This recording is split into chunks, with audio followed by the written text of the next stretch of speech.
wabarakatuh. Oke, apakah suara saya dapat terdengar dengan jelas oleh Bapak Ibu? Ya, terdengar. Baik, Bapak Ibu. Selamat malam, Bapak Ibu. Assalamualaikum warahmatullahi wabarakatuh. Selamat datang di webinar online, nggih, kelas 22A. Pada malam hari ini tentunya kita akan membahas materi yang tidak kalah menarik ya. Atau bisa dibilang hari ini adalah materi utamanya nih Bapak Ibu. Terkait dengan anatomi paper. Nah, anatomi paper. Nanti Bapak Ibu silakan untuk menyimak dulu penjelasan dari Mas Wildan begitu. Namun, sebelum kita ke materi, Bapak Ibu, apakah masih ada kendala terkait materi-materi sebelumnya? Ataupun ada pertanyaan dari Bapak Ibu nih terkait materi dari awal sampai dengan yang terakhir kemarin ya terkait Mendeley. Bagaimana Bapak Ibu? Apakah ada pertanyaan? Atau sudah bisa semua? Sementara bisa dipahami. Oke, siap-siap Bapak Ibu. Oke, bagi Selamat Bapak malam Mbak Aulia. Enje, selamat malam Bu Hermawati. Bagaimana Ibu? Ya kemarin saya tuh belum bisa ini insert Mendeley dan ininya loh Mbak. Bisa nggak besok mungkin saya ini ya, Enggak, saya boleh Ibu. japri ya. Saya Enggak, japri boleh ya. sekali. Saya lihat dulu nanti rekamannya. Kemudian kalau saya ada kesulitan saya japri ya. Enggak, boleh Ibu. Nanti Ya silakan maaf ya kemarin siap. saya belum Siap Ibu, menyimak dengan tidak baik. apa-apa. Nanti Ya, bisa oke. japri saya ataupun Mas Wildan, nanti kami akan membantu Bapak Ibu. Begitu. Baik, nih terima kasih. Oke, Ibu, sama-sama. Oke, Bapak Ibu. Mungkin bagi Bapak Ibu yang ingin merecord secara pribadi atau personal gitu, boleh sekali Bapak Ibu. Tombol recordnya ada di sebelah kanan tombol share nggih. Atau di titik 3 more, lalu Bapak Ibu bisa request record. Nanti ketika saya sudah mengizinkan Bapak Ibu untuk record, Bapak Ibu bisa kembali klik recordnya. Oke, Bapak Ibu. Mungkin karena belum ada pertanyaan, kita sapa dulu Mas Wildan. Apakah sudah bergabung? Selamat malam, Mas Wildan. Selamat malam Mbak Aulia. Oke. Selamat juga Bapak Ibu. Assalamualaikum warahmatullahi wabarakatuh. Waalaikumsalam warahmatullahi wabarakatuh. Iya, Semoga sehat selalu ya Bapak Ibu. oke. Mas Wildan sudah siap? Bapak Ibu sepertinya sudah siap nih Mas Wildan untuk menerima materi. Oke, baik. Oke, silahkan Mas Kita Wildan. mulai Bapak Ibu. Nah, di malam ini kita akan membahas tentang anatomi paper.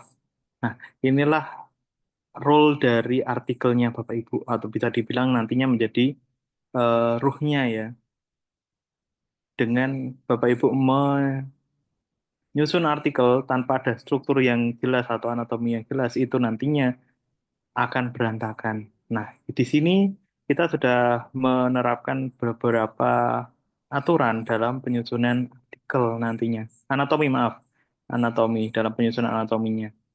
Dan di sini saya akan langsung saja share screen untuk bisa Bapak lihat ada,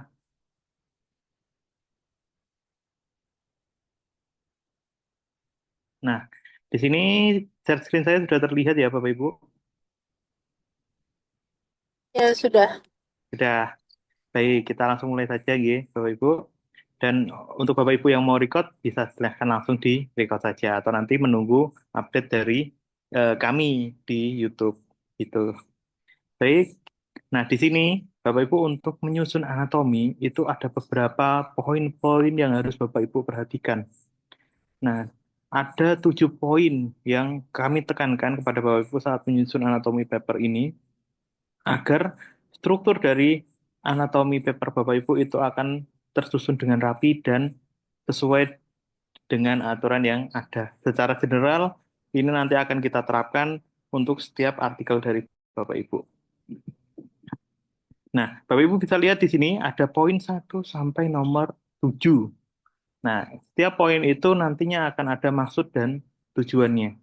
Kenapa harus ada ini, kenapa harus ada ini. Nah, itu nanti akan kita jelaskan bagaimana poin-poin itu harus muncul di dalam artikel Bapak Ibu. Dan di sebelah kanan, maaf, di sebelah kanan ini ada analogi. Nah, analogi ini yang menjadi gambaran saat Bapak Ibu nanti menyusun anatomi ini. Nah, Bapak Ibu bisa lihat ya, ada analogi kita gambarkan dengan jam pasir. Nah, ini ada polanya. Nah, dan maksud yang ada di dalam gambar ini. Kita langsung saja masuk pada poin yang pertama, yaitu tentang introduction. Pada introduction itu nanti akan mencakup 3 komponen. Yang pertama adalah what is known. What is known, ini saya ini aja. Saya buat ya, perlebar dulu Bapak Ibu.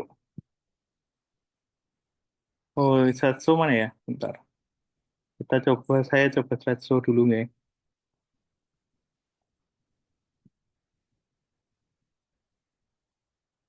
Ini nggak bisa.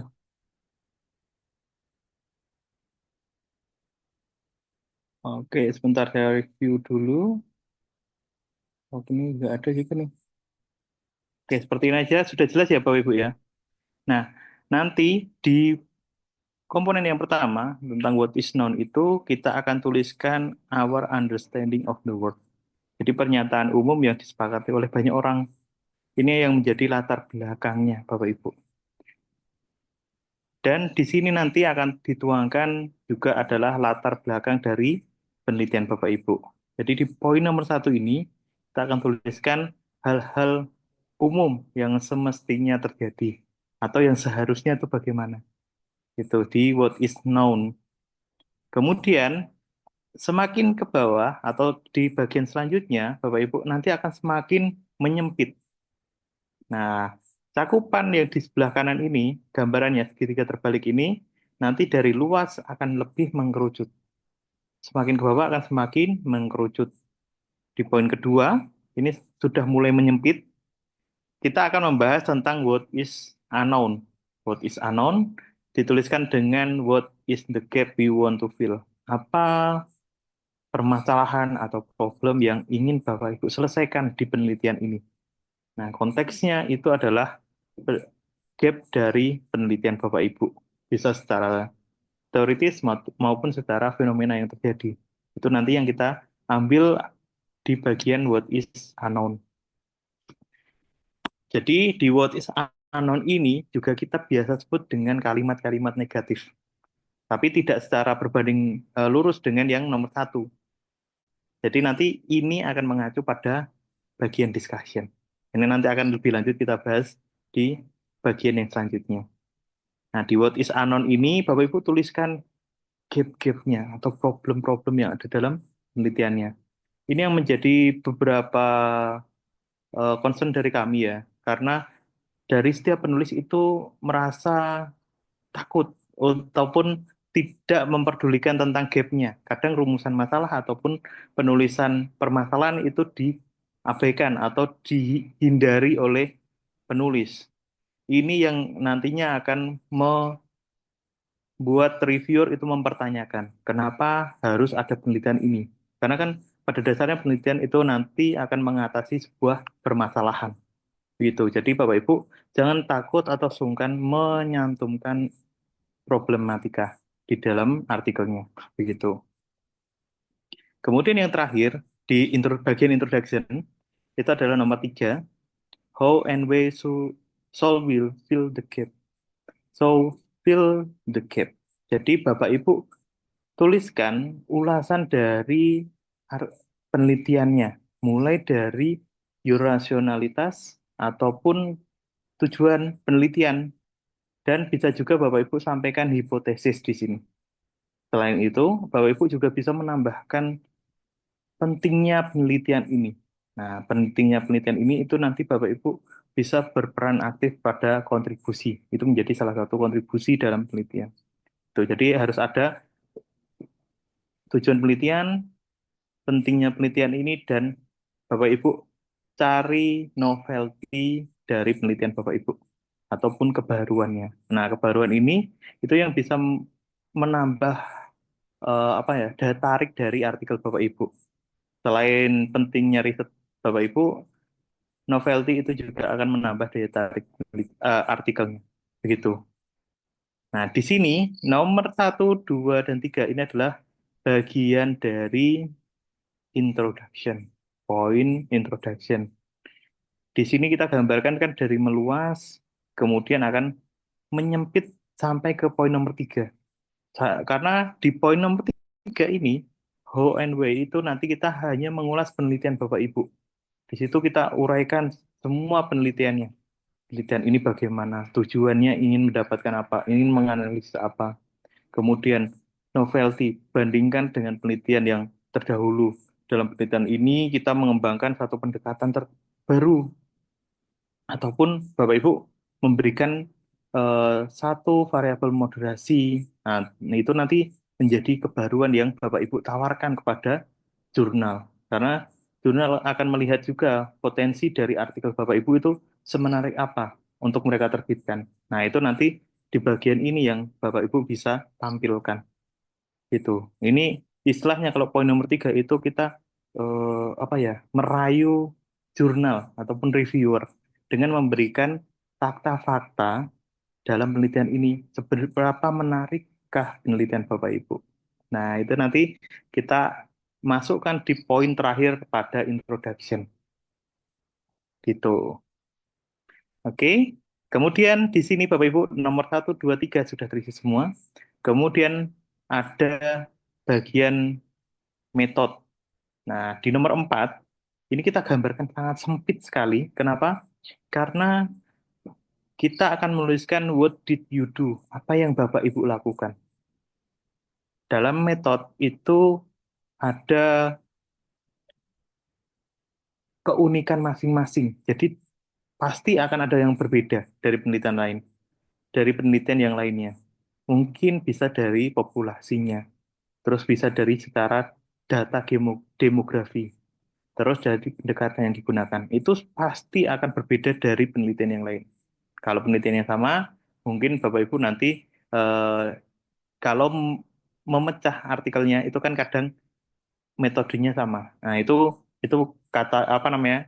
Salah satu hal yang berbeda. Tapi kalau secara konteks dengan penelitian orang lain itu pasti akan berbeda setiap metodenya. Jadi kita gambarkan sangat sempit di sini Bapak Ibu. Tuliskan apa yang Bapak Ibu lakukan. Mulai dari pengumpulan data bagaimana, terus pendekatan yang Bapak Ibu gunakan bagaimana, riset desainnya bagaimana, itu tuliskan di bagian metode. Kemudian jangan lupa Bapak Ibu harus menuliskan analisisnya. Alat analisis yang Bapak Ibu gunakan itu bagaimana? Dan cara analisisnya. Nah, itu masukkan di bagian metode. Kemudian kita akan masuk pada bagian segitiga yang lurus. Ini adalah sisi kebalikan dari yang di atas. Nah, kebalikannya kita akan menuliskan spesifiknya atau sempitnya dulu, baru kita luaskan. Itu nanti juga akan ada maksudnya Bapak Ibu. Kenapa kita susun terbalik dari yang pertama? Di bagian nomor 5, kita akan tuliskan result. What result did you get? Apa hasil yang Bapak Ibu dapatkan dari penelitian ini? Di sini Bapak Ibu kita pisahkan dulu antara result and discussion, agar Bapak Ibu bisa membedakan atau mengkategorikan bagian mana yang result, bagian mana yang discussion. Jadi tidak tercampur baur nantinya. Nah, di result ini Bapak Ibu hanya tuliskan hasil dari penelitian yang Bapak Ibu dapatkan saja dengan penjabarannya. Jadi tetap harus dijabarkan ya.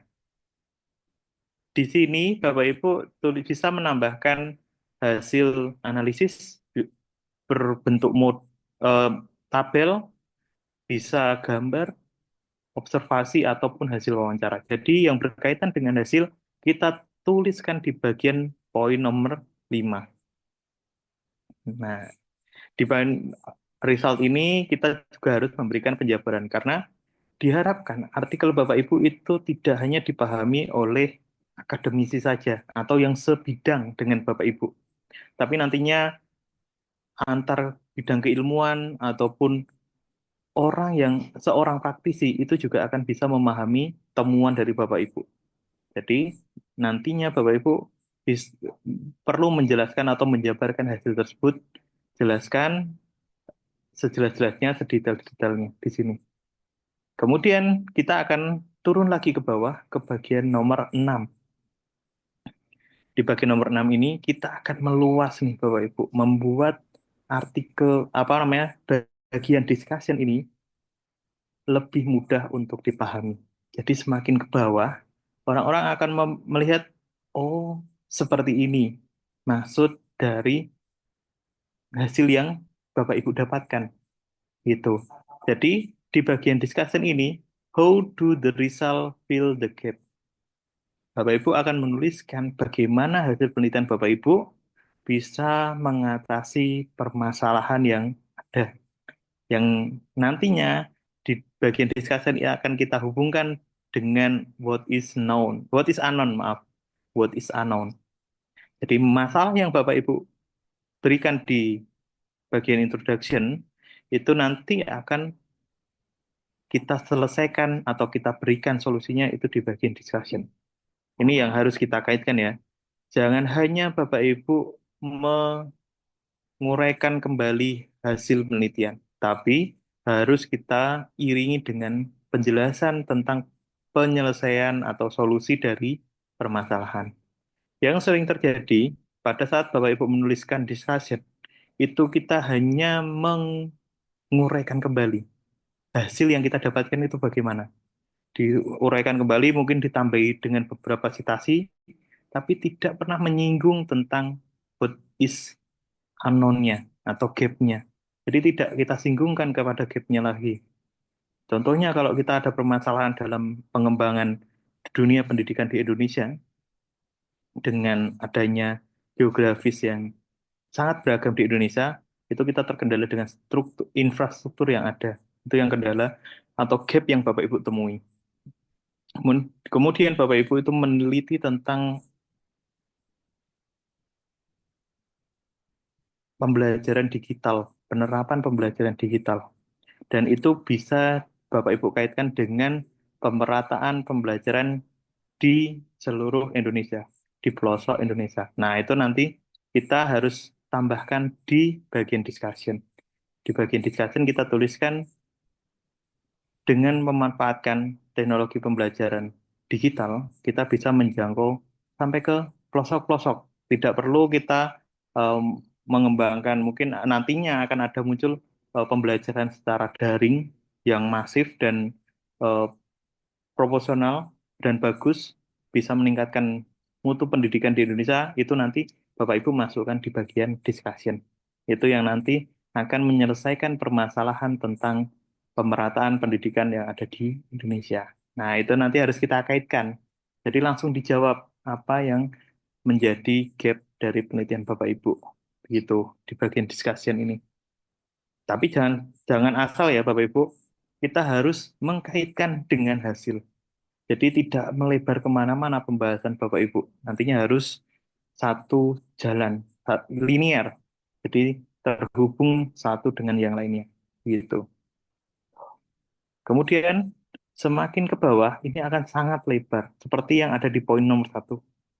Di nomor 7 kita akan sampaikan tentang conclusion Bapak Ibu. Di conclusion ini kita akan menyampaikan kesimpulan dari penelitian secara umum, ataupun dalam penelitian Bapak Ibu itu secara garis besar kesimpulannya apa. Itu yang nanti harus kita sampaikan di bagian conclusion. Selain itu, kita harus menambahkan tentang what does this mean for us going forward. Jadi, ke depannya penelitian Bapak Ibu ini bisa digunakan untuk apa? Bisa dimanfaatkan untuk apa? Nah, itu nanti bagian kontribusi itu harus kita tuliskan di nomor 7 atau poin conclusion. Biar Bapak Ibu nanti tidak hanya bisa menyimpulkan sesuatu dalam penelitian ini, tapi ada kebermanfaatan yang bisa diambil dari artikel Bapak Ibu. Gitu.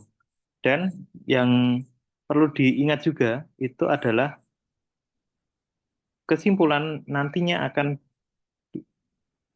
menjawab tujuan.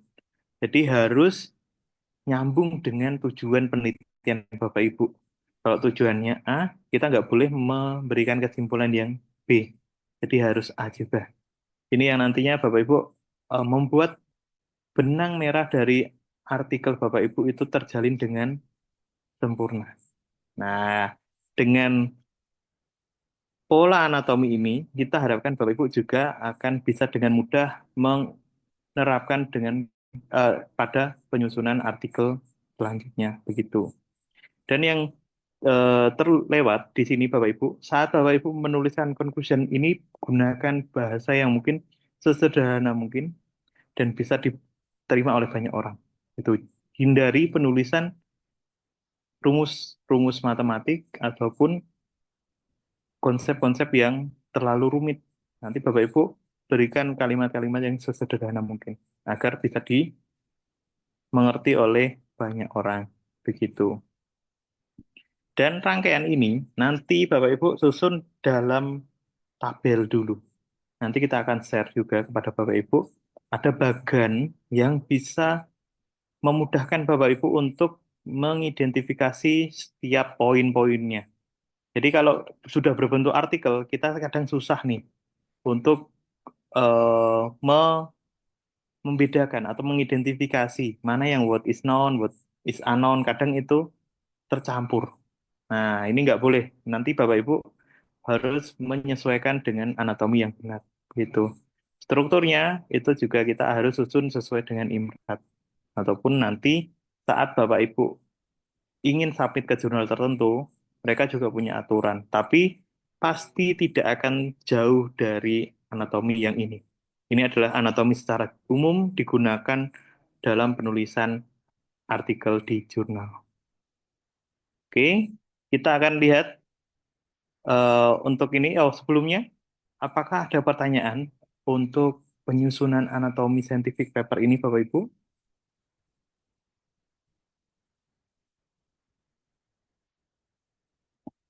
Oke, Ya, mau tanya Pak.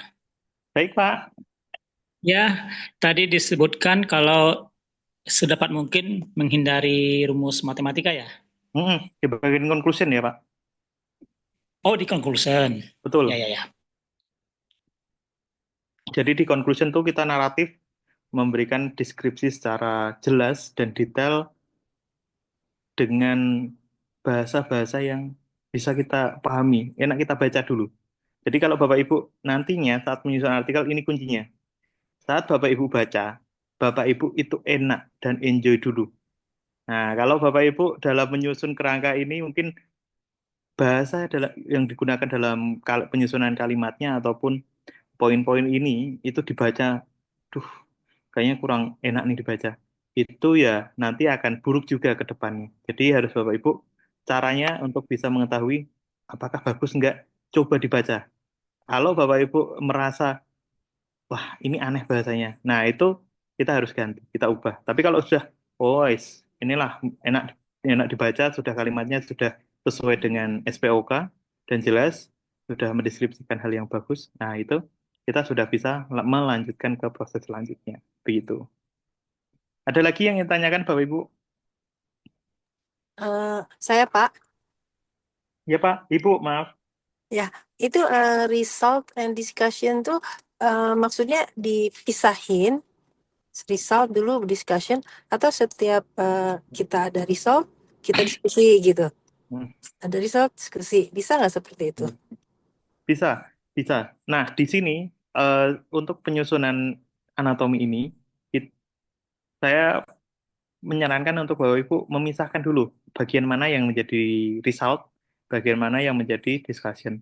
Baru nanti saat Bapak Ibu sudah masuk ke tahap penyusunan artikel mulai ke digital rating, Bapak Ibu nanti bisa digabungkan sesuai dengan ketentuan dari jurnal. Jadi saat Bapak Ibu menuliskan, oh bagian result tuh hanya seperti ini. Jadi nanti batasannya Bapak Ibu bisa mengetahuinya. Jadi tidak terlalu ini ya,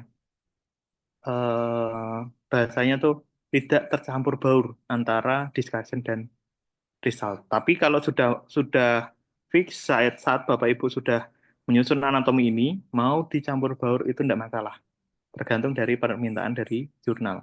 Gitu, Bu.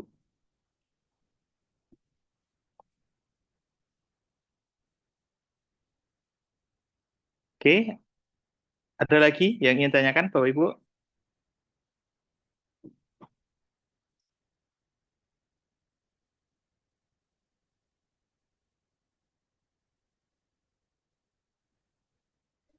Halo Mas Wildan, saya Pak Ya, Takidin. Pak. Baik, Pak. Ya, saya mau nanya, saya kan sudah terkait dengan tadi bagan atau tabel ya, yang udah disiapin. Itu kan udah ada juga di di LMS atau di video-video itu yang dikirim kan. Betul. Nah, saya sudah coba lah praktekin gitu ya, sudah coba praktekin. Tapi kalau di tabel itu nanti kan kita jadi pada saat kita cari-cari jurnalnya kan harus copy paste lagi ke Word yang bentuknya narasi. Nah, akhirnya saya ini punten ini akhirnya saya berijtihad sendiri, saya bikin aja bentuknya udah saya ngikutin format itu tetapi tidak bentuk bentuk tabel gitu. Karena menurut saya lebih lebih enak aja tak gitu. Itu Oke. nggak apa-apa ya Mas Wildan ya. Ya, Gitu aja, terima boleh, kasih. boleh, Pak. Jadi nanti senyamannya Bapak Ibu, kalau sudah berbentuk draft, ini kalau Bapak Ibu sudah menyusun dalam bentuk draft, itu juga kita tinggal tandai saja. Misal bagian-bagian yang terdapat di introduction, mana yang what is known, mana what is unknown, itu juga boleh. Jadi saat Bapak Ibu menyusun, itu senyamannya nanti pakai yang mana. Bisa menggunakan, kita sebutnya itu 703 framework, itu nanti Bapak Ibu bisa gunakan itu, ataupun bisa langsung kayak seperti Bapak tadi, Pak Tadikin, tadi dari basicnya, itu dari framework tersebut, terus kita hilangkan tabelnya saja. Nah, gitu ya Pak. Jadi tabelnya dihilangkan biar Bapak bisa langsung menarasikan dengan leluasa. Itu juga boleh. Ya. Nah, nanti yang penting ada poin-poin yang harus Bapak Ibu lengkapi. Itu yang kita perlu tuliskan. Jadi jangan sampai ada yang terlewat. Bagian what is known, what is unknown, dan discussion. Nah, discussion ini harus sama ya, menjawab gap.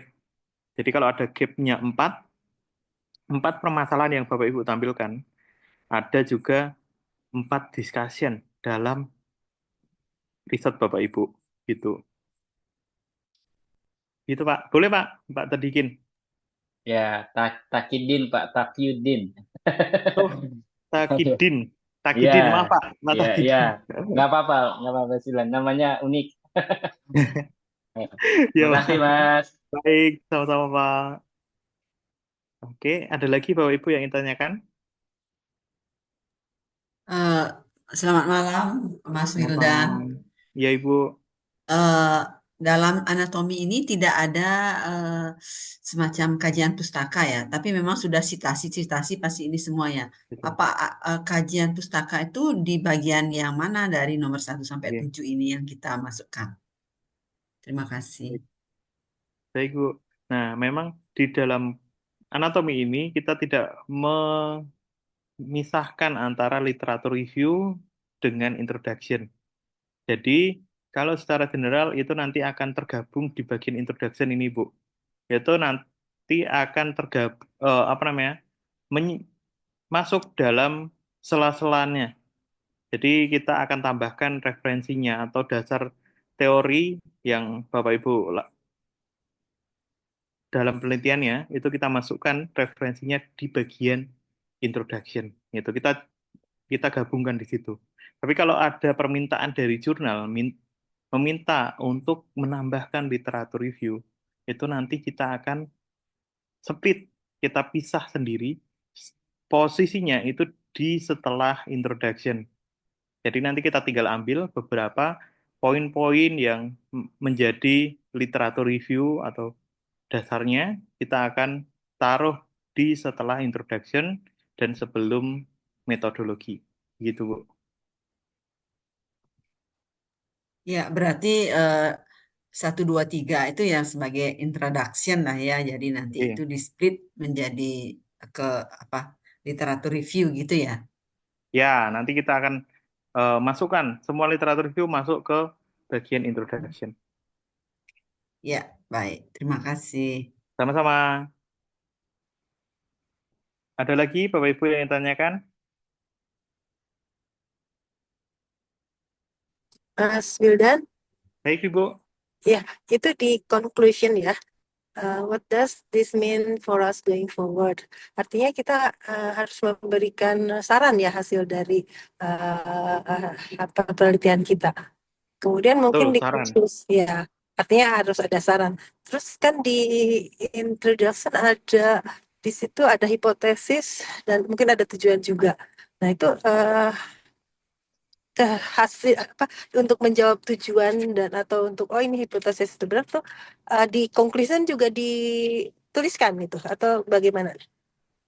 Nah, itu nantinya kita bisa tuliskan di conclusion, Bu. Kalau ada hipotesis, bisa masuk ke Mhm, conclusion. Ditambahkan di situ, menjawab dari hipotesa yang ada mhm. seperti ini. Seperti ini. Nah, hasil yang kita dapatkan adalah seperti ini. Nah, itu nanti kita bisa tuliskan di bagian conclusion. Atau kalau mau Ibu, ini ada dua ya. Hmm. Bisa saja di conclusion ataupun di discussion. Oh bisa Menjawab didiskusikan. hipotesis.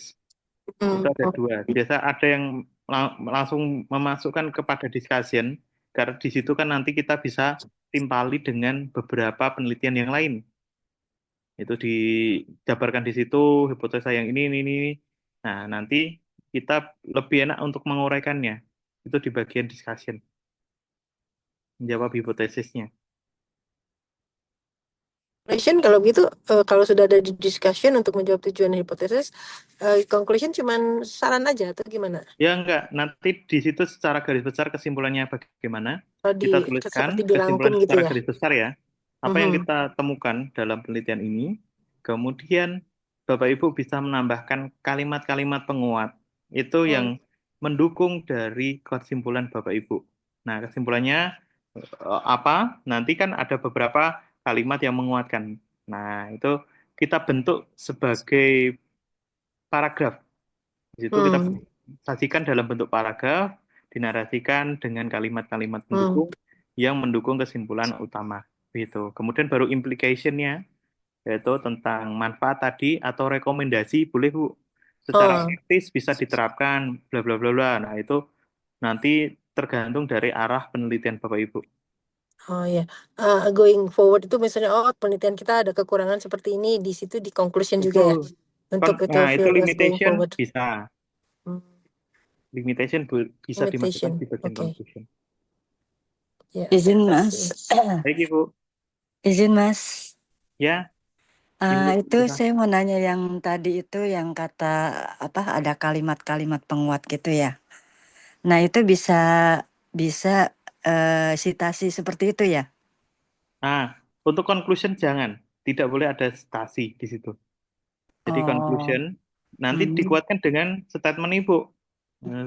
Ini kenapa bisa, misal ya, contohnya kita ambil tentang digital marketing to improve marketing performance, untuk meningkatkan performa penjualan. Terus kesimpulannya adalah secara signifikan ataupun dalam kesimpulan dari penelitian ini itu oh digital gitu ya. marketing bisa meningkatkan digital marketing performance dengan adanya bla bla bla. Ibu bisa tambahkan di situ. Sekarang di Ya. era digital, media sosial sangat masif dan semua orang punya medsos. Nah, dinamika tersebut melatar belakangi munculnya digital marketing di saat ini. Nah, itu kan menjadi salah satu penguat yang bisa mendukung kesimpulan Ibu. Gitu. Oke, ya baik. Terima Oke. kasih ya. Sama-sama. Ada lagi Bapak Ibu yang ingin tanyakan? Mas Wildan izin nanya. Ya.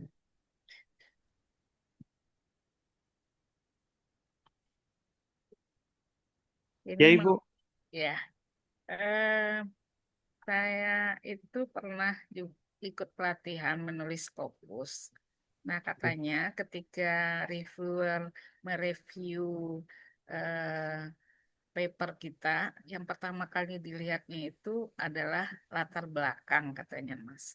Jadi kalau latar belakangnya menarik bagi mereka, nah mereka eh, artinya ada kemungkinan paper kita bisa di review mereka. Nah, latar belakang itu berarti di 1, 2 ya Mas ya, Ya, di 1 dan 2.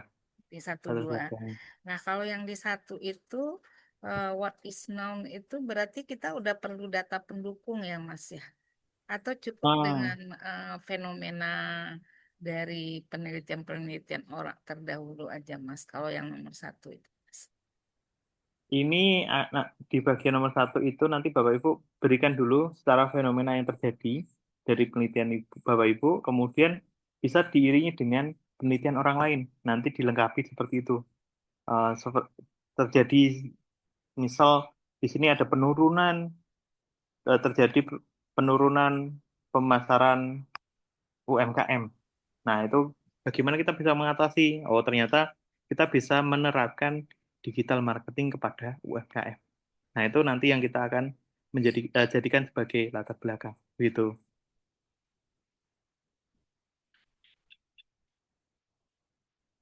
Begitu, Ibu.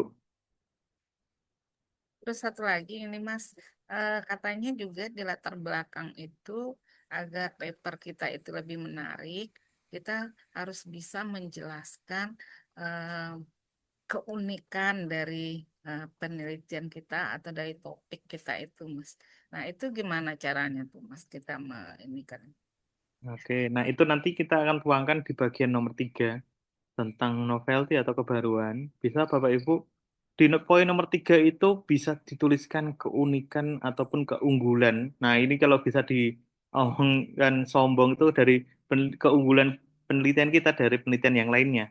Atau nanti Bapak Ibu bisa masukkan kebaruan yang ada dengan penelitian yang lain yang sudah ada di Scopus ataupun di beberapa platform itu. Penelitian itu hanya sampai segini, tidak memperlihatkan jangka panjangnya atau tidak melihat dari perspektif yang lainnya, pendekatan yang lain. Itu nanti bisa menjadi salah satu keunikan yang menambah daya tarik dari artikel Bapak Ibu. Gitu. Di poin nomor 3 nanti, Bu. Nah, terus kalau keunikan itu kita juga harus ada sitasi dari orang lain atau ini kita aja itu Mas, judgement kita aja mengatakan Iya. keunikannya bla bla bla bla gitu, Mm-mm. kita perlu sitasi atau gimana itu? Kalau seperti itu bisa bisa perlu bisa tidak. Tapi biasanya kita tinggal ambil saja dari beberapa artikel yang sudah ada. Kita mungkin dari Ibu bisa observasi dulu, apakah penelitian yang terdahulu itu keunikan dari penelitian ini itu apa? Nah, kita tidak perlu langsung comparing ya. Nah, ini yang agak nanti riskan juga. Jadi comparing dengan yang lainnya, membandingkan dari penelitian yang lain secara langsung. Kalau itu kan kita eh, nantinya jadi akan mendeskripsikan penelitian orang lain. Tapi kita sebut saja bahwa penelitian ini menggunakan pendekatan yang berbeda dengan penelitian yang lainnya. Nah, penelitian yang lainnya kita kadang nggak perlu sebutkan. Kita tidak usah sebutkan di situ. Kita tinggal statement dari kita saja. Apa yang kebaruan yang kita tawarkan, yang kita berikan. Gitu. Oke, makasih Mas Isna. Ye, sama-sama Bu. Oke, ada lagi yang ingin tanyakan Bapak Ibu?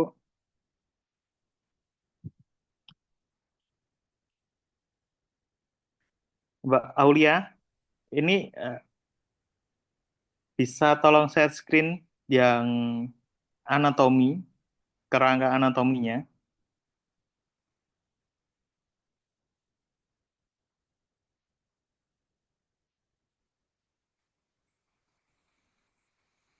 Oke, saya stop share dulu ya.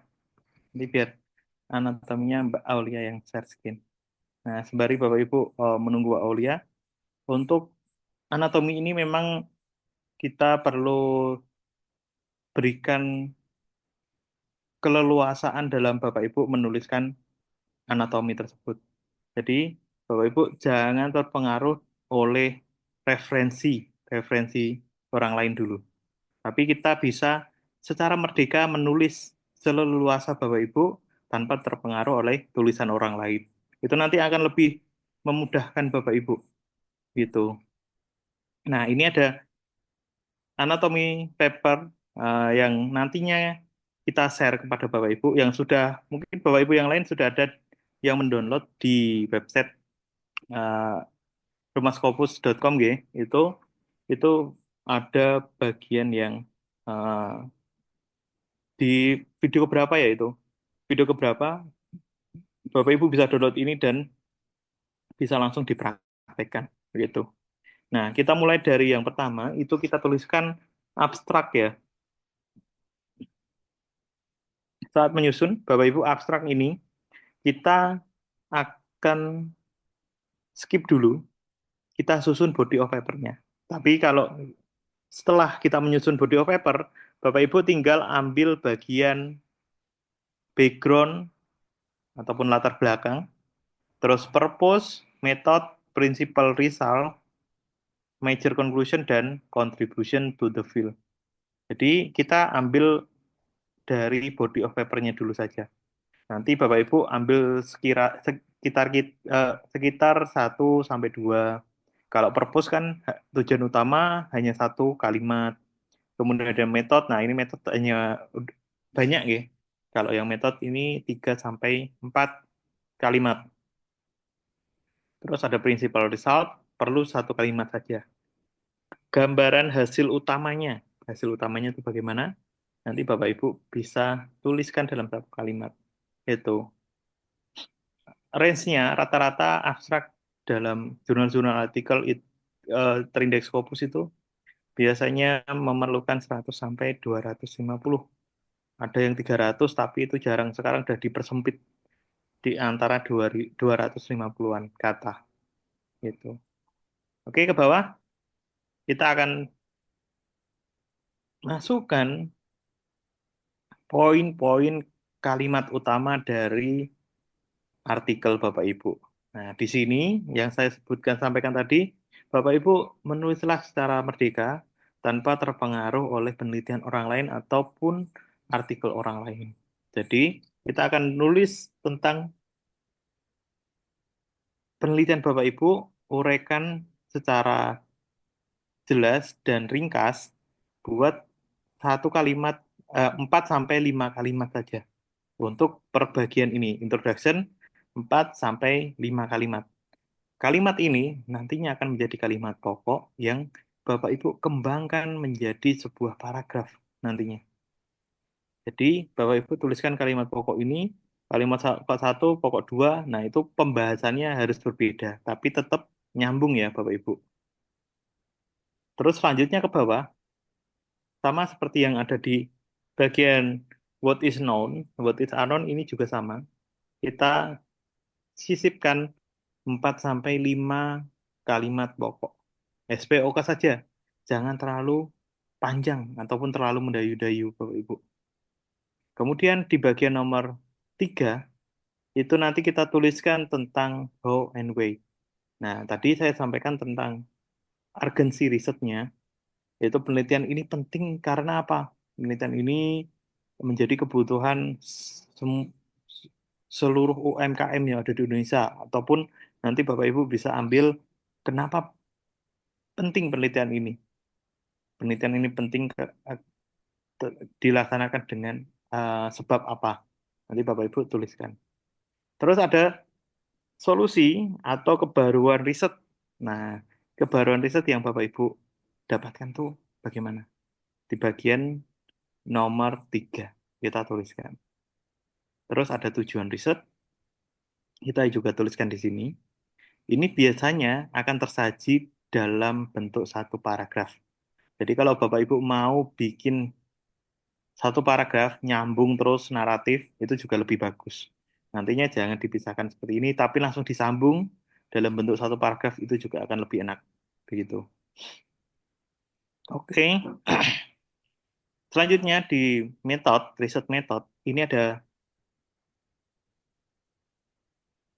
riset desain yang harus kita isi. desain dari penelitian ini bagaimana. Bapak Ibu menggunakan kualitatif metodenya ataupun kuantitatif atau mixed method. Nah, itu harus kita jelaskan di sini secara detail. Kemudian ada population example. Nah, population example ini juga harus detail nanti Bapak Ibu. Tuliskan berapa populasinya, berapa sampelnya yang didapatkan, dan data demografinya. Kalau Bapak Ibu menggunakan ini ya untuk kesehatan, itu orang yang merokok dan tidak merokok biasanya ada latar belakang pendidikan, ada pekerjaan, dan lain-lain. Itu nanti harus kita jelaskan juga di situ. Kita bisa berikan tabel ataupun bisa dinarasikan dengan detail, dengan jelas. Kemudian yang ketiga ada instrumen dan prosedur. Nah, di sini Bapak Ibu tuliskan tentang bagaimana proses pengambilan datanya. Bapak Ibu mengambil data ini menggunakan kuesioner, bla bla bla, ataupun dengan wawancara interview. Nah, itu kita akan tuliskan di bagian instrumen ini. Kemudian ada analisis data. Ini berkaitan tentang bagaimana Bapak Ibu menganalisis data tersebut. Apakah ada alat yang digunakan, aplikasi statistik yang Bapak Ibu gunakan dalam analisisnya, itu harus kita sampaikan juga. Saya menggunakan mungkin SAM-PLS versi keberapa. Nah, versinya itu juga harus kita tambahkan versi berapa SAM-PLS-nya. Jurnal itu nanti akan melihat kapabilitas dari aplikasi yang Bapak Ibu gunakan. Apalagi kalau aplikasi statistik itu kan terus berkembang ya. Dirasa kalau versi yang keempat itu biasanya ada bug-nya atau hasilnya itu kurang akurat. Nah, itu mereka sudah menetapkan standar tersebut. Jadi Bapak Ibu nanti harus cantumkan versi keberapa aplikasi dari alat analisis Bapak Ibu. Begitu. Oke, ke bawah lagi. Kemudian di hasil ya, result. Pada result nanti Bapak Ibu tuliskan hasilnya saja, hasil wawancara, hasil dokumentasi ataupun tabel dan gambar. Misal di bagian tabel dan gambar, karena di sini bentuknya dalam tabel, biar Bapak Ibu tidak terlalu tidak jadi berantakan nih lembar kerjanya, Bapak Ibu bisa tuliskan saja deskripsinya di sini. Misal hasil data demografi, ataupun Bapak Ibu bisa tuliskan di situ gambar statistik apa bla bla bla. Jadi hanya keterangannya saja, tidak usah kita copy paste di sini gambarnya. Biar nantinya Bapak Ibu tidak berantakan lembar kerjanya. Begitu. Kalau hasil wawancara juga Bapak Ibu bisa menambahkan nih hasil wawancara dengan siapa. Jadi tidak perlu kita tulis seluruhnya hasil wawancara bagaimana, tapi nanti bisa per konteksnya. Yang pertama, misal kita wawancara dengan perangkat desa. Membahas apa nih? Oh, tentang kebijakan pada UMKM. Nah, itu kita tuliskan. Wawancara dengan perangkat desa membahas tentang kebijakan UMKM. Nah, itu nanti kita tuliskan di situ. Terus selanjutnya, kalau ada hasil dokumentasi juga, nanti ditampilkan. Gitu. Oke. Selanjutnya, di nomor 6, kita akan tuliskan discussion, Bapak Ibu. Discussion, kita sudah sampaikan di awal tadi, bahwa harus membahas gap. Jadi poin nomor 2, Bapak Ibu, copy paste di sebelah kiri ini. Nah, poin nomor 2 ini, what is unknown, kita copy ke nomor 2. Maaf, ke bagian discussion. Di sebelah kiri. Langsung kita akan jawab di bagian sebelah kanan. Biar Bapak Ibu lebih mudah, tidak usah scroll ke atas ataupun scroll ke bawah. Begitu. Jadi akan lebih enak, nanti kita langsung jawab di bagian sebelah kanannya. Oke, selanjutnya di conclusion ini ya, kita tuliskan jawaban dari tujuan result, Kemudian ada kalimat pendukung. Kalimat pendukung itu nanti Bapak Ibu seperti yang saya jelaskan tadi, berikan beberapa kalimat yang mendukung kesimpulan utama. Gitu. Terus ada kontribusi dan limitation. Limitasi ini Bapak Ibu bisa tuliskan, tapi saya sarankan jangan yang menurunkan kredibilitas dari penelitian Bapak Ibu. Jadi limitasi ini bisa dituliskan, bisa juga tidak. Kalau dirasa Bapak Ibu tidak perlu menampilkan limitation-nya, maka kita tidak usah tuliskan di sini.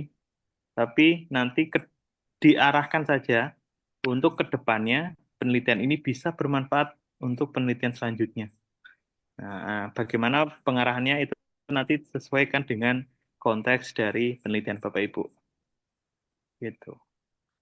Kemudian di conclusion ini Bapak Ibu tuliskan saja dalam bentuk paragraf langsung saja ya, biar Bapak Ibu tidak ini ya terpatah-patah per poin-poin seperti ini. Nanti narasinya akan lebih terpisah-pisah. Tapi kalau sudah berbentuk dalam bentuk paragraf, itu nanti akan lebih enak. Bapak Ibu, langsung saja berikan jawaban dari tujuan riset, kemudian kita berikan kalimat-kalimat pendukungnya. Nah, yang sering terjadi saat Bapak Ibu menuliskan conclusion, itu kita beri prolog dulu. Nah, prolognya itu kadang terlalu panjang. Sebelum mencapai ke tujuan utama, itu kita sudah cerita dulu. Cerita tentang ini. Nah, hasil dari kesimpulan dari penelitian ini adalah seperti ini. Nah, itu nantinya akan merepotkan reviewer juga. Jadi, Bapak Ibu alangkah baiknya langsung saja berikan kesimpulan dari penelitian ini apa, baru nanti kita kuatkan. Alasannya kenapa? Kenapa kesimpulannya seperti ini? Nah, itu baru kita jabarkan setelah kalimat kesimpulan utama. Gitu. Jadi kita balik biar kalimat utama yang menjadi, biasanya kalimat paragraf itu kalimat utama kalau nggak di akhir ya di depan. Jadi harus kita bedakan nanti seperti itu. Oke, ini nanti akan kita kirimkan atau Bapak Ibu bisa download langsung di website Rumah Scopus di course-nya masing-masing. Saat melihat video dan Bapak Ibu menyelesaikan setiap tugasnya, itu nanti kita akan bisa download bagan 703 framework ini. Begitu. Oke, untuk pengisian kerangka anatomi ini, apakah ada yang ditanyakan Bapak Ibu?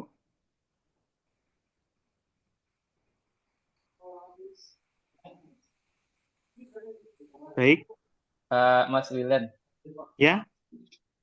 seingat saya, atau mungkin saya yang nggak download yang di akun itu, tidak selengkap yang Mas Wildan tayangkan tadi. Ini Oh, poin 1, 2, 3 di kanan. Jadi minta tolong di-share lah yang barusan. baik Pak, boleh Pak. Ya, Nanti kita ya. akan share di WA Group ya. Ya, Bapak Ibu baik. Terima bisa- kasih, Mas. Sama-sama. Nah, nanti Bapak Ibu juga jangan lupa saksikan juga video materi yang ada di website ya. Itu nanti semua sudah tertuang di situ, tinggal Bapak Ibu nanti lihat dan praktekkan. Kalau beberapa hal teknis, biasanya kan kita akan lupa nih kalau alurnya tidak sesuai dengan eh, langkah-langkah yang benar, biasanya nanti akan tersesat. Jadi Bapak Ibu bisa langsung praktekkan sambil melihat videonya atau record dari Zoom kita ini. Begitu. Oke, apakah Izin ada yang nanya, ditanyakan Bapak Ibu untuk penulisan ya, izin nanya Mas anatomi? Wildan. Ya, Tadi yang mengenai anatomi, tadi saya agak ketinggalan juga dikit. Tadi kan ada tentang salah satu ada tabel tadi, tabel anatomi. Yang nomor 5 tuh kalau nggak salah ada poin 1, 2, 3, 4, 5. Terus di atasnya tuh ada 4 hingga 5 kalimat. Yang ada ya ini nih. Yang ada 4 hingga 5 kalimat. Maksudnya 4 hingga 5 kalimat itu apakah poin 1, 4 hingga 5 kalimat, poin 2, 4 hingga 5 kalimat, atau seluruh poin yang dari nomor 1 sampai nomor 5, dari kalimat 1 sampai kalimat 5 tersebut, sebaiknya hanya jumlah seluruhnya itu 4 hingga 5 kalimat saja, atau persatuannya. Ini Yang nanti akan persatuannya, Ibu. oh persatuan. Nomor 6 itu 4 sampai 5 kalimat. Enggak, Terus nomor 1 4 sampai 5 kalimat. Kayak enggak, gitu. maksud saya yang nomor 6 ini kan kita ambil yang tentang discussion ini nih. Nah, ini ada kalimat 1, kalimat 2, kalimat 3, kalimat 4, dan kalimat 5. Oh, oke. Ah, itu maksudnya. Apakah Tidak. seluruhnya kalau di seluruhnya itu mulai dari kalimat 1 sampai kalimat 5 itu jumlahnya sebaiknya 4 hingga 5 kalimat saja atau per poinnya 4 hingga 5 kalimat. Jadi kalau total jadinya kan sekitar 20 sampai 25 kalimat gitu. Nah, itu Tidak. dia. Nanti kita tuliskan sesuai ini. Kalimat 1, 2, 3, 4, 5. Jadi 4 sampai 5 kalimat itu di kalimat ini maksudnya. Jadi tidak kita bagi lagi atau kita sisipkan 5 kalimat lagi. Oh, gitu. Tapi di poin 1 ini. Oke. Jadi keseluruhan secara discussion itu mencakup 4 sampai 5 kalimat. Itu Ibu. Oh iya. Kalau boleh satu lagi, boleh tanya lagi Boleh, Mas? Bu. Ya, ada nggak misalnya salah satu contoh artikel dari penulis yang sudah publish dengan menggunakan anatomi yang seperti ini, minimal sebagai referensi deh bagi kami. Maksudnya tidak tentang isinya, tapi tentang bagaimana anatominya gitu. Oke, baik nanti Ibu, nanti saya berikan akses. Misal Bapak Ibu bisa kunjungi ini nanti ada artikel Pak Jo lah, artikelnya Pak Jo itu bisa dibuka. Nanti cek di situ, itu kan sudah terbit nih. Itu bisa di breakdown oleh Bapak Ibu. Oh, bahasanya seperti ini, konteksnya seperti Nah, ini. ya. Itu bisa Baik. konteksnya Pak Jo. Ataupun kita ada contoh kerangka anatomi. Nah, ini juga bisa Bapak Ibu gunakan sebagai referensi. Nanti saat menulis, oh bagian what is noun tuh dia seperti ini. Hal yang dituliskan itu ini. Nah, nanti Bapak Ibu, kita akan share juga contoh anatomi ini supaya memudahkan Bapak Ibu dalam merangkai anatominya. Maaf. Tuh. Makasih Mas Wildan. Sama-sama. Nanti saya share linknya Pak Jo ya, akun profilnya Pak Jo. Di situ rata-rata semua sudah sama seperti kerangkanya. Oke, Gitu. kasih Mas. Ye, sama-sama. Ditunggu Mas Wildan, itu keren. Ya Pak. Ye. Nah ini adalah salah satu contoh. Mungkin kita ambil contoh dari online learning ya. Ini topiknya. Ini juga salah satu pengembangan dari peserta alumni di Rumah Scopus juga. Ini online learning merupakan istilah penggunaan dalam aktivitas mendapatkan pengetahuan melalui lingkungan belajar berbasis jaringan komputer. Ini penjelasan sangat umum tentang bagaimana online learning itu. Jadi, Bapak Ibu sampaikan hal-hal umumnya. Seperti itu. Nanti kita akan baca terus ke bawah. Coba, what is noun-nya. Namun pada saat pemberlakuan lockdown, ada banyak mahasiswa yang kembali ke daerah asal mengalami keterbatasan akses terhadap teknologi internet. Nah, ini menjadi salah satu gap yang terjadi di kondisi pembelajaran daring ya. Jadi masih terkendala dengan infrastruktur. Nanti Bapak Ibu gunakan ini sudah di bold dan itu akan memudahkan Bapak Ibu untuk mengidentifikasi mana yang menjadi bagian gap-nya, mana problemnya. Di situ sudah kita tambahkan gitu. Jadi nanti kita akan share ini biar Bapak Ibu bisa langsung baca dan gunakan sebagai referensi. Nah, tuh. Kemudian, oke, ini nanti Bapak Ibu bisa langsung praktekkan saja saat menulis biar nggak terlalu banyak teorinya. Jadi langsung kita akan praktekkan nantinya. Bapak Ibu bisa gunakan contoh ini. Kemudian kita akan share dulu Mbak Aulia. Saya akan share screen PPT-nya. Oke, terima kasih Mbak Aulia.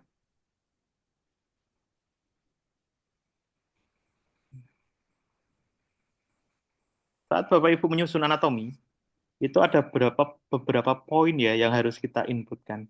Tapi pengalaman kami dari beberapa kali kami menjalankan camp ataupun kelas online, itu kita temukan rumus seperti ini Bapak Ibu. Untuk menyusun, Bapak Ibu nanti akan lebih mudah memulai dari memasukkan metodologi dulu. Jadi tidak harus urunut dari atas sendiri, tapi yang ada dulu. Di bagian metode itu sudah pasti Bapak Ibu sudah punya dalam penelitiannya. Metode ini yang kita akan tuliskan terlebih dahulu, metodologi. Kemudian result and discussion. Dalam penelitian itu sudah ada hasilnya dan ada discussion-nya atau temuan dari Bapak Ibu. Oh, solusinya kalau saya kembangkan model kurikulum seperti ini, pemahaman siswa akan meningkat. Nah, ternyata video based learning. Nah, menggunakan video based learning akan meningkatkan pemahaman siswa. Kalau yang sebelumnya kita hanya terangkan dalam proses yang konvensional tanpa menggunakan alat peraga ataupun media video, itu kita harus menjelaskan berulang-ulang kali dan itu pun tidak semua siswa bisa paham. Tapi ternyata ada metode pembelajaran baru, yaitu kita bisa terapkan video based learning untuk proses pembelajaran. Ternyata kalau dijelaskan dalam bentuk video, visual, ternyata siswa SMP itu lebih mudah untuk memahami materi. Nah, itu nanti biasanya kan sudah tertuang di bagian result. Oh, ternyata kalau pre-post sebelum menggunakan metode pembelajaran berbasis video, pemahaman siswa tuh sekian persen. Setelah menggunakan ternyata ada kenaikan, ada peningkatan. Berarti kan berbanding positif ya, ada signifikan hasilnya adalah signifikan positif.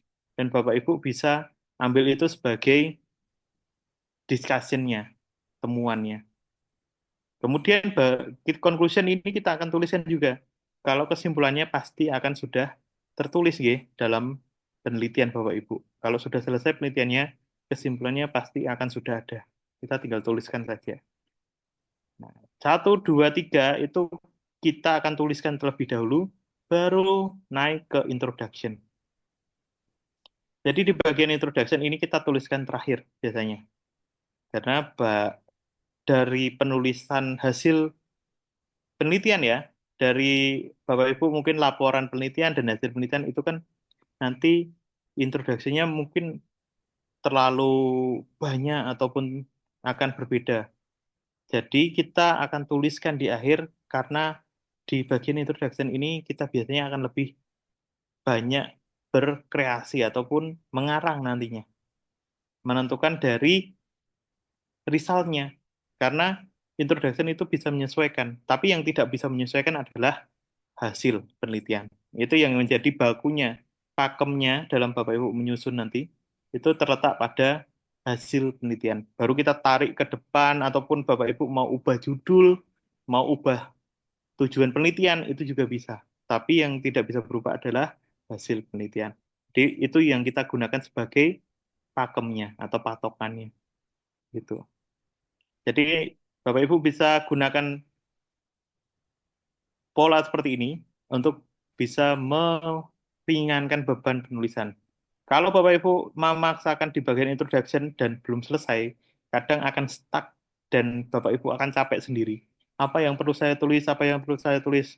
Tapi kalau Bapak Ibu sudah menuliskan ini, secara tidak langsung Bapak Ibu sudah membaca ulang hasil penelitian. Jadi saat Bapak Ibu sudah membaca hasil penelitiannya, pasti Bapak Ibu sudah punya gambaran apa nih latar belakang yang melatar belakangi penelitian ini. Nah, itu nanti kita akan lebih leluasa dan enak dalam merangkai anatominya. Begitu. Oke, ada yang ingin tanyakan Bapak Ibu?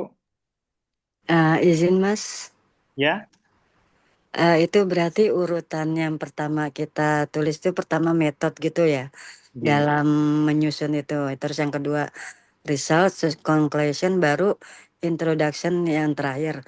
Nah, introduction Conclusion. itu Ya, ditaruh di paling awal begitu ya. Jadi itu ya tetap urutan posisinya di atas. pengerjaannya. Oke. Oh ya. Introduction posisinya tetap di atas, tapi kita isinya nanti-nanti. Iya, Kita maksudnya tulis urutan nanti-nanti. pengerjaannya gitu. Oke. Jadi posisinya yang pertama yang kita kerjakan dulu itu pertama metodenya, terus penelitiannya, terus kesimpulan.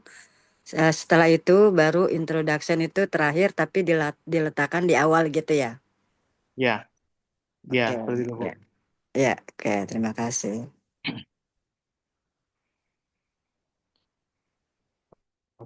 Oke, ada lagi yang ingin tanyakan Bapak Ibu? Pak, saya izin tanya. Iya, Ibu.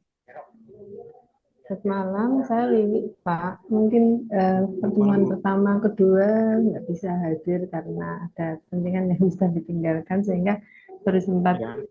gabung tanggal 13 kemarin dan hari ini. Terus saya mencoba untuk mendengarkan video Pak Ju, itu hanya berhasil opening. Meskipun sudah saya selesaikan sampai selesai opening, tapi saya lanjut ke bawah masih belum bisa.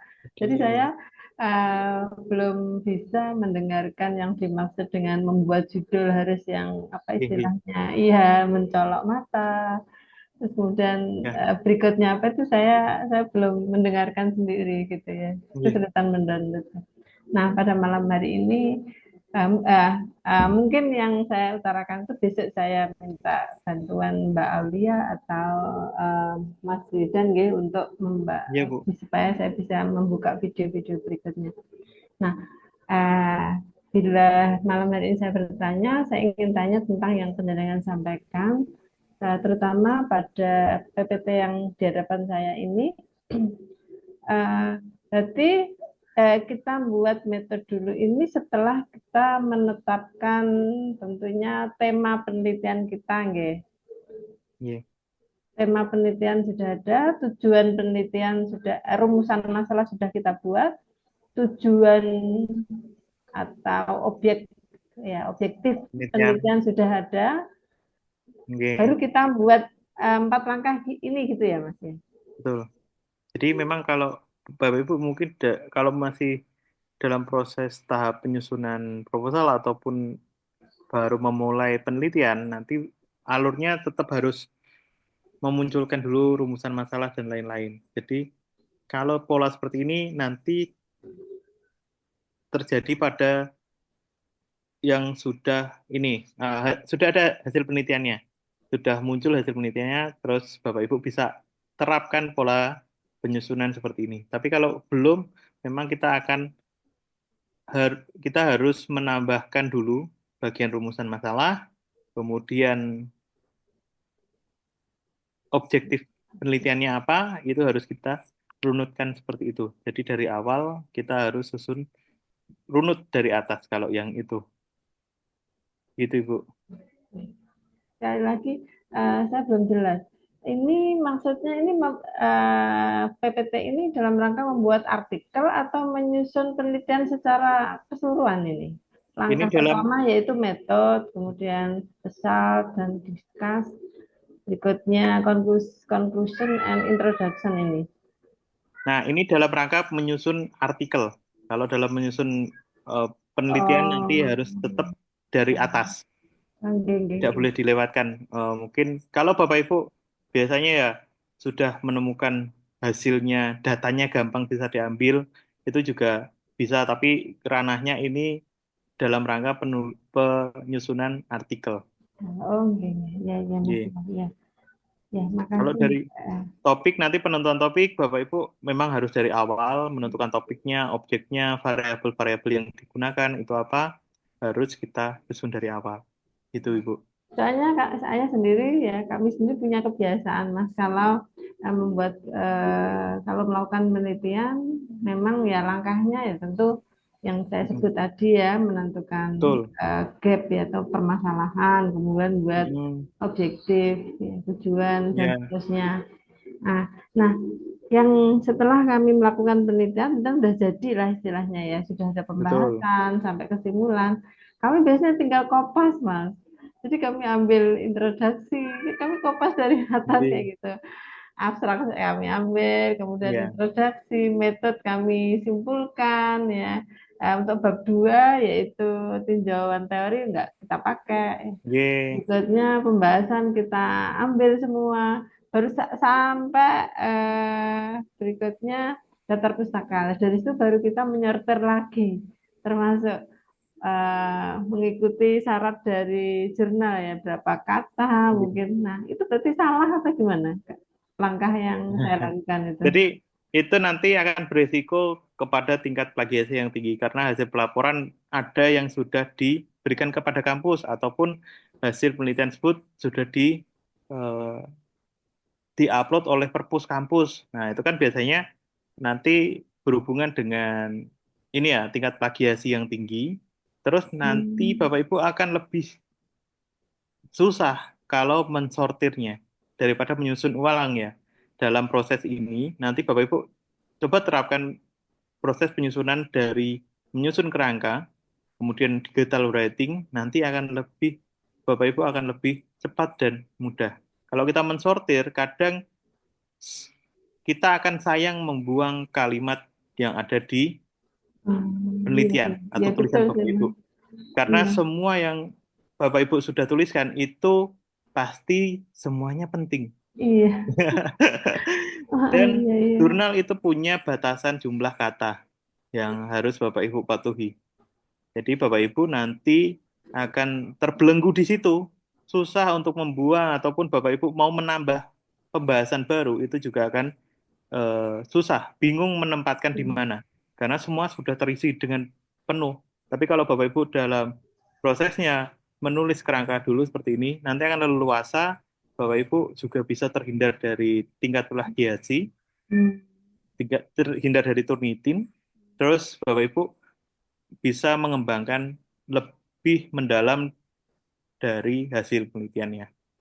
Karena pola penulisan hasil penelitian itu biasanya akan berbeda dengan artikel yang ada di Scopus. Nanti Bapak Ibu coba bandingkan penulisan hasil penelitian dengan artikel yang terindeks di Scopus. Nah, itu kan secara segi bahasa dan struktural konteks itu akan berbeda. Jadi, kalau di artikel kita akan menuliskan secara lebih lebih ringkas dan lebih enak untuk dipahami. Kalau hasil penelitian itu biasanya akan lebih baku dan kaku karena ada sistemasi yang perlu kita patuhi dalam penulisan laporan penelitian. Tapi kalau dalam artikel ini nanti akan dibuat lebih leluasa. Narasinya dibuat mengalir tanpa terputus. Nah, itu nanti akan membedakan pola penulisan antara artikel dan hasil penelitian. Begitu. Itu tidak salah, Bu, tapi nanti ada kesulitan-kesulitan yang mungkin bisa ditemui oleh Ibu.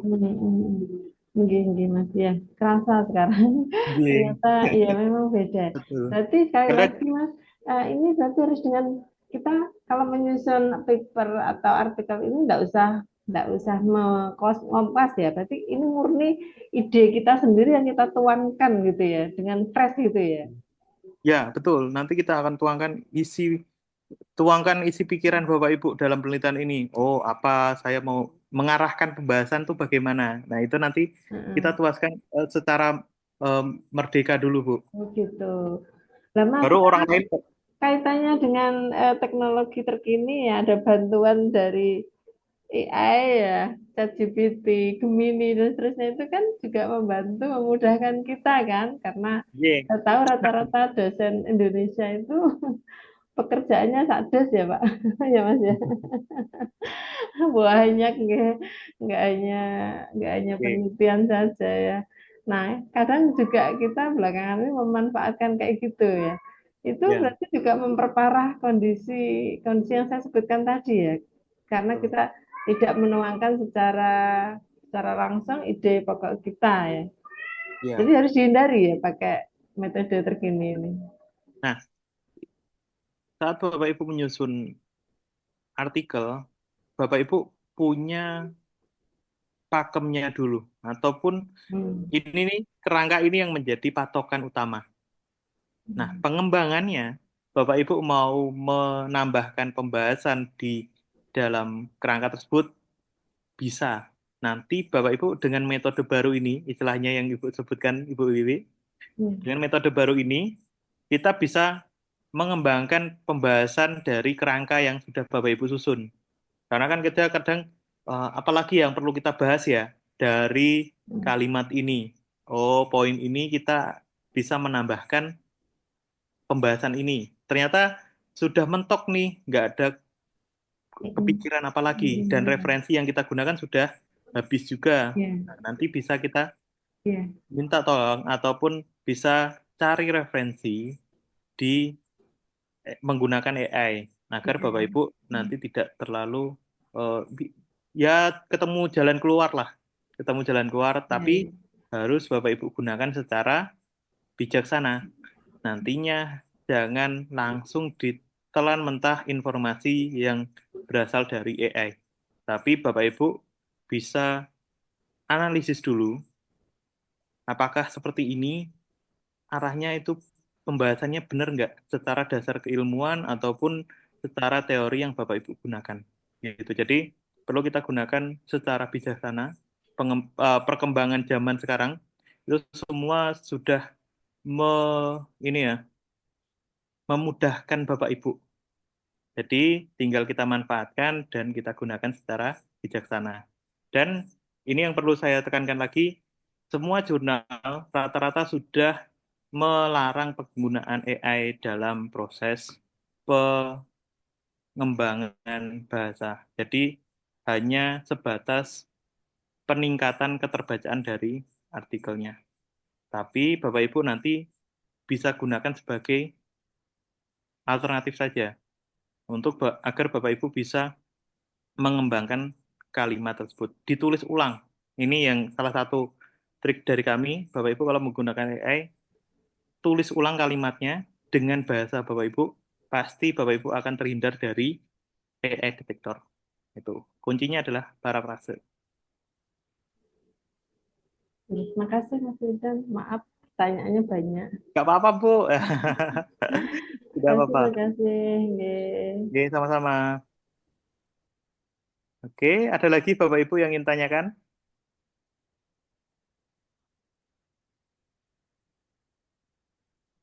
Nah, anatomi ini memang akan mudah untuk diomongkan, tapi akan lebih mudah kalau Bapak Ibu langsung praktekkan. Jadi Bapak Ibu, kalau kita diskusi terlalu panjang, mungkin Bapak Ibu akan ngawang-ngawang ya, atau istilahnya itu berangan-angan, oh saya harus menulis apa. Nah, kadang setelah kita diskusi, malah Bapak Ibu lupa apa yang perlu kita tuliskan di kerangka tersebut. Jadi nanti Bapak Ibu bisa langsung kita kerjakan anatomi ini, kita selesaikan jangan lebih dari lusa. Nah, karena lusa kita sudah masuk digital writing. Kita saat digital writing itu membutuhkan anatomi ini. Jadi agar Bapak Ibu bisa mempraktekkan bagaimana digital writing, kita harus selesaikan anatomi ini sebelum lusa. Gitu. Oke, ada lagi yang ingin tanyakan Bapak Ibu? Mas, izin nanya lagi, Mas. Oke, Ibu. Itu saya lihat di slide sebelumnya, coba dilihat, Mas, yang Oh, maaf. oh yang ini ya, yang what is noun Ini. ini tadi kan udah ada tabelnya itu ya, Mas ya, yang udah ada tabelnya tadi, kalimat 1, kalimat 2, contohnya tadi. Oh, yang ini ya Bu, apa? Di Yang draftnya tabel, ya? ya, yang wordnya, Mas. Oke, ini di tempat Mbak Olia. Saya stop share dulu. Mbak Olia bisa minta tolong share dulu untuk kerangka anatominya.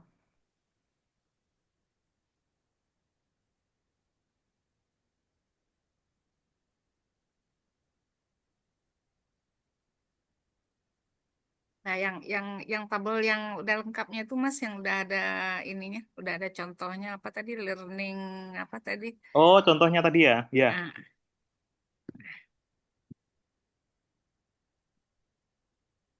nah, ini di introduction ini what is noun ini eh, yang kita jelaskan itu variabel dependennya atau variabel independennya ini, Mas, yang penting kita jelaskan di what is Oke. noun ini, Mas.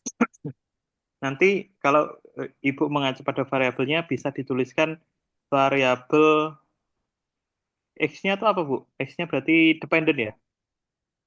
Independent. Ya, X independen, Independent. Y-nya dependen. Dependent, tapi nanti secara umum juga bisa. Selain Bapak Ibu menjelaskan per variabel, Bapak Ibu harus menjelaskan secara umumnya, secara gabungan dari poin variabel itu bagaimana. Kan pembelajaran tuh ada banyak, misal kayak gini ya, contohnya online learning. Aspek pembelajaran online.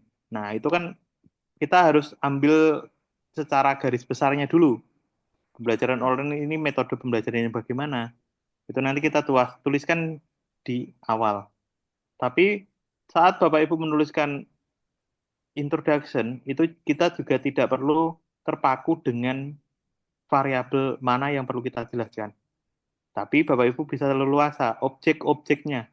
Yang penting dalam objek penelitiannya kita harus sampaikan semua di introduction. Gitu. Jadi kalau Bapak Ibu hasil penelitiannya variabelnya itu banyak, jangan dijadikan dalam satu artikel saja. Itu akan mubazir dan Bapak Ibu akan capek menjelaskan semuanya. Jadi Bapak Ibu harus split, pisah setiap variabel tersebut X1 ke Y, atau X2Y, X3Y, X1 dan 3Y. Nah itu. Jadi akan sangat banyak Bapak Ibu bisa dapatkan artikel hanya dari satu penelitian saja. Jadi kita bisa pecah satu penelitian menjadi beberapa artikel. Karena nanti Bapak Ibu artikel di Scopus itu kita tuliskan secara mendalam, tidak secara meluas. Kalau kita banyak variabel yang kita tuangkan dalam artikel tersebut, pastinya kita tidak bisa membahas secara mendalam karena kita terbatas dengan jumlah kata. Jadi Bapak Ibu sesuaikan variabelnya ataupun nanti bisa di-split bagian mana yang bisa dipisah, bagian mana yang tidak bisa dipisah. Kita akan kelompokkan dan bisa tulis menjadi beberapa artikel. Gitu. Kalau Bapak Ibu terlalu banyak variabel itu juga akan mempengaruhi pembahasan karena kita tidak bisa membahas secara menyeluruh semuanya. Beda kalau Bapak Ibu di disertasi ataupun di tesis itu kan banyak sekali nih. Halaman Bapak Ibu bisa setebal ini. Nah, tapi kalau di artikel, di jurnal artikel, Bapak Ibu akan dibatasi halamannya. Tidak boleh lebih dari 12 lembar. Kalau Bapak Ibu lebih dari 12 lembar, bayar lebih. Nah, itu. Kita juga nanti kan pengennya menerbitkan artikel dengan biaya yang seminimal mungkin. Nah, gitu. Jadi kalau bisa malah jangan banyak-banyak halaman ataupun jumlah kata. Gitu. Jadi Bapak Ibu perhitungkan juga variabel yang dimasukkan dalam artikel tersebut apakah terlalu meluas atau tidak ataupun bisa kita bahas secara menyeluruh atau tidak gitu. Kalau poinnya tidak terbahas secara menyeluruh itu juga akan mengurangi value dari artikel Bapak Ibu. Gitu. Itu sedikit tambah dari saya, Bu. Ada lagi Ibu yang ingin tanyakan? Mas, ini misalnya kayak seperti kemarin dengan Mbak Aulia, kita waktu MSO, itu kan judul saya itu apakah ESG score meningkatkan profitability. Nah, jadi yang harus saya jelaskan di Word tadi, yang mana yang harus saya jelaskan itu duluan, Mas? Apakah ESG score-nya harus saya jelasin dulu atau profitability-nya yang harus saya jelasin dulu? Itu kalau di introduction kita harus jelaskan semua sih, Bu. Tapi posisinya yang mana nanti Ibu coba bayangkan lingkupnya. Apakah lingkupnya itu lebih luas probabilitas ataupun yang satunya tadi apa, Bu? ESG score, ESG environmental, score. social and governance score. Nah, kalau secara ini ya awangan saya, biasanya nanti yang lebih luas adalah probabilitasnya. ESC score itu adalah temuan dari Ibu. Nanti akan kita balik di bawah nih. Untuk mendapatkan probabilitas itu dipengaruhi oleh apa saja. Nah, probabilitas itu apa? Nah, itu kita akan tuliskan di bagian introduction-nya, di latar belakang yang awal. Terus kita akan semakin menyempit nih, Bu. Di what is known terakhir mungkin kita, oh ternyata ada penilaian yang akurat, lebih bisa meningkatkan probabilitas atau apa tadi istilahnya Ibu? Profitabilitas. Profitabilitas, maaf, Nah, bukan ya. probabilitas, tapi profitabilitas. Untuk meningkatkan profitabilitas nih, ada cara yang paling tepat nih. Atau untuk meningkatkan ini bagaimana caranya? Itu dengan menambahkan ESC score tadi. Nah, itu baru di bawahnya. Nanti susunannya seperti itu. Terus Ibu tuliskan lagi nih. Oh, kalau seperti itu kan kita bisa tambahkan penguatnya ataupun narasi yang menguatkan dua statement tersebut. Jadi, keterkaitan antara profitabilitas dengan ini tuh apa? Nah, itu perlu kita kaitkan gitu. Nanti Bapak Ibu coba tuliskan dulu terus dibaca ulang. Jadi jangan sampai Bapak Ibu hanya ngawang, tapi perlu dituliskan. Semua perlu dituangkan di lembar kerjanya, terus dibaca ulang. Oh, bagian what is known. Coba dibaca. Kayaknya saya lebih prefer kalau membahas ini dulu di atas. Karena lingkupnya lebih luas. Semua orang setuju dengan ini. Ternyata kalau di bawah, poin introduction yang awal tadi, ternyata itu adalah discussion. Nah, ini sering terjadi nih. Bapak Ibu menyampaikan tentang uraian hasil nih. Karena Bapak Ibu sudah membayangkan hasil yang saya dapatkan akan seperti ini. Ternyata di introduction tuh sudah tertuang upaya dalam peningkatan kualitas pendidikan itu dengan model pembelajaran terbaru, memanfaatkan alat-alat komunikasi digital. Nah, itu kan sudah tertuang di awal. Nanti Bapak Ibu tinggal balikan saja. Oh, dari hasil penelitian ini, upaya yang dilakukan untuk meningkatkan kualitas pendidikan yang ada di Indonesia, yaitu dengan memanfaatkan media teknologi komunikasi digital yang modern atau yang sudah ada di era sekarang. Nah, itu nanti kita akan bisa melihat posisi yang sesuai dengan anatomi dari paper Bapak Ibu. Gitu. Begitu, Ibu. Ya, makasih Mas Wisdan. Sama-sama. Ada lagi Bapak Ibu yang tanyakan? Satu lagi Mas Boleh, Wildan, Ibu. mohon izin menanya lagi. Iya. Untuk lusa kan tentang digital writing. Eh, itu tuh perlu nggak kita harus persiapkan dulu? Apakah itu menggunakan Mendeley atau anatomi ini aja dulu? Karena Nah, kalau yang referensi belum selesai sih, nah itu dia. Apakah harus diselesaikan dulu untuk lusa Mendeley-nya, referensi dimasukkan dulu ke Mendeley, atau boleh diselesaikan dulu anatomi ini dulu? Itu baik, aja. itu harus beriringan. Sebenarnya kita harus melengkapi dulu referensi yang akan kita gunakan. Nanti baru kita susun kerangka anatomi ini. Nah, itu harus kita perbanyak ya, Bu. Referensi yang akan kita gunakan saat digital writing besok. Nah, nanti kalau dari pengalaman kami, biasanya setelah Bapak Ibu menyusun kerangka, itu akan muncul pemikiran, oh, saya akan membahas hal ini juga, di luar dari kata kunci. Jadi, kalau kemarin kan Bapak Ibu mencari hanya dengan kata kunci saja, atau per kata kunci. Tapi kalau sekarang kan, sudah terlihat jelas apa yang akan kita bahas. Jadi saat Bapak Ibu sudah menyusun kerangka, oh saya akan membahas ini juga. Itu akan muncul nih.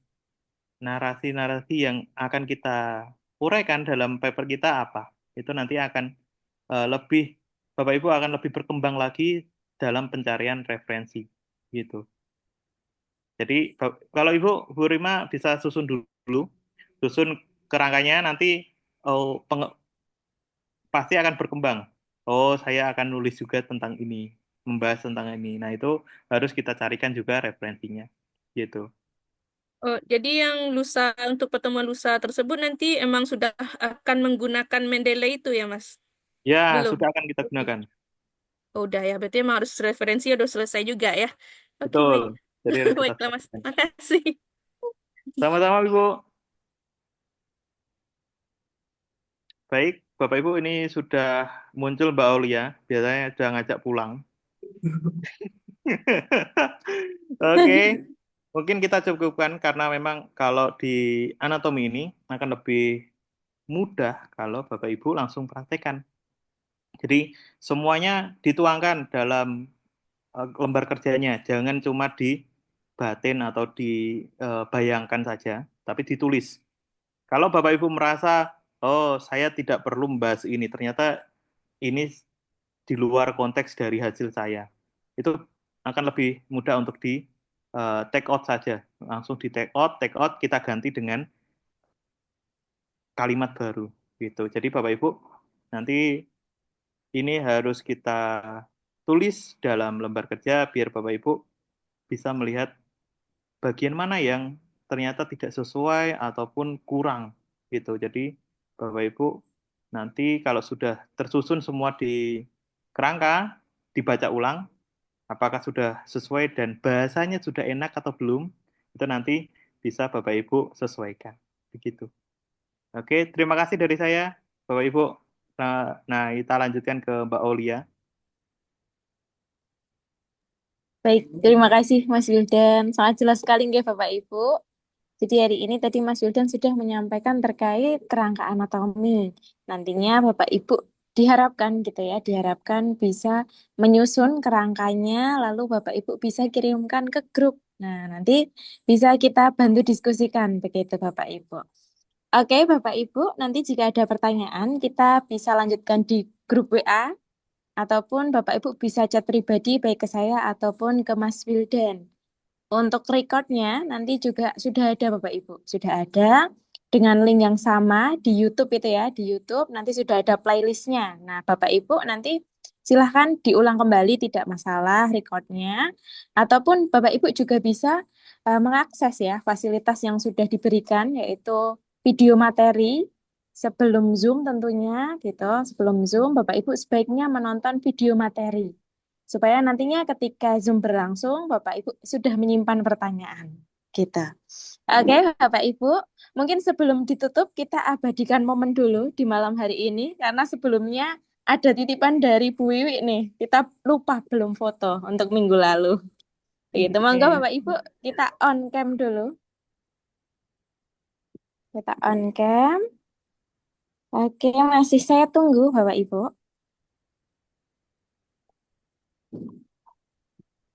Oke, nah ini yang terlihat nggih, Ibu Happy yang mana? Pak Ibu Hirmawati yang mana gitu ya, Pak Takidin. Selamat malam Bapak. Oke, kita foto nggih Bapak Ibu. Senyum dulu, formal dulu, nanti ditahan. Ada 2 slide. Kita gaya formal terlebih dahulu. Saya hitung Bapak Ibu. 1, 2, 3, senyum. Oke, slide kedua. Saya hitung lagi Bapak Ibu. Sebentar, saya copy paste dulu. Saya hitung 1, 2, 3. Oke, sekarang gaya yang kedua, itu gaya rumah Scopus seperti ini Bapak Ibu. Seperti ini, betul. Oke, sebentar. Saya hitung nanti ditahan ya Bapak Ibu. 1, 2, 3. Oke. Sebentar, slide kedua. Ditahan dulu gayanya Bapak Ibu, saya hitung. 1, 2, 3. Oke, mantap Bapak Ibu. Nanti saya kirimkan fotonya, begitu nggih. Terima kasih atas antusiasmenya pada malam hari ini, Bapak Ibu. Nanti kita bertemu lagi di tanggal 17 hari Sabtu.